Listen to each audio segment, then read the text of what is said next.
ka-wifey. Ayan. So, for today's video, ipapakita ko sa inyo yung aking I am ready kit. That was amazing! Importante ngayon, lalo na kapag meron tayong ready kit na if ever na magkaroon tayo ng masamang pakiramdam. So, lagi talaga meron akong ganyan, mga ka-wifey. Ano ba ang laman nitong I am ready kit ko?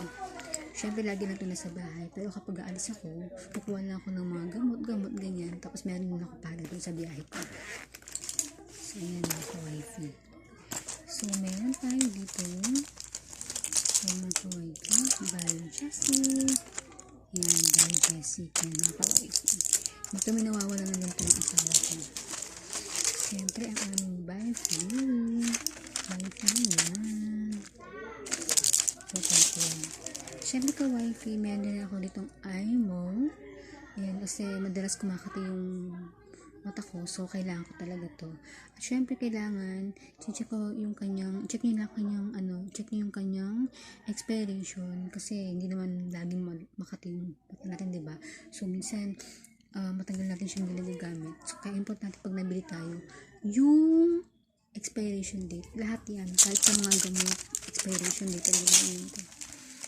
Tapos, ito mga ka-wifey, meron akong ganito.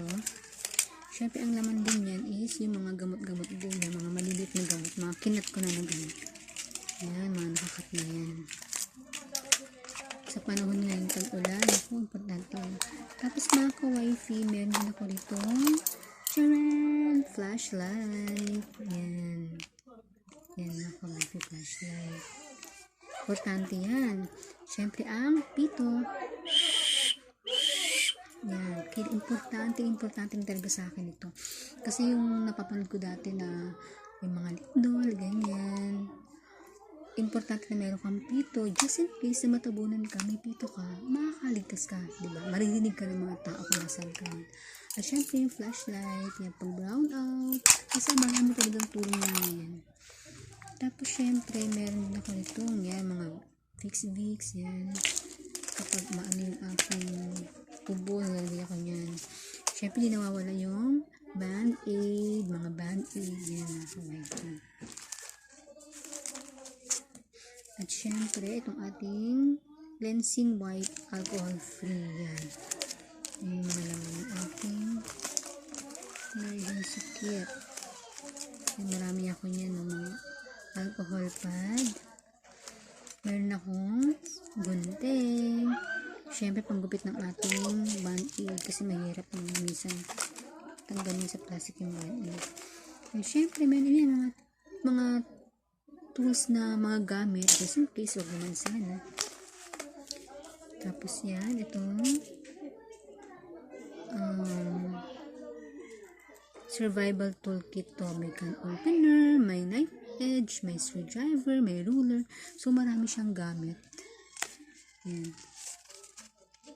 Lalo siguro kapag nasa bundok kayo. Yung mga mahilig dyan mag-camping-camping. Yan.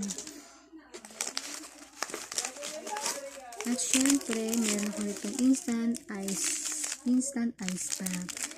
Yan, ito kapag halimbawa yan napasok ka. Meron naman siyang direction dyan. May direction dyan. Pang ganun. Ano pa ba? So, ayun lang, mga ka-wifey. Wala naman na itong iba. So, ayun. So, kailangan talagang meron tayong pang-emergency kit natin. Lagi na sa bahay at kapag umaalis tayo. So, for today's video, yun na muna mga ka-wifey.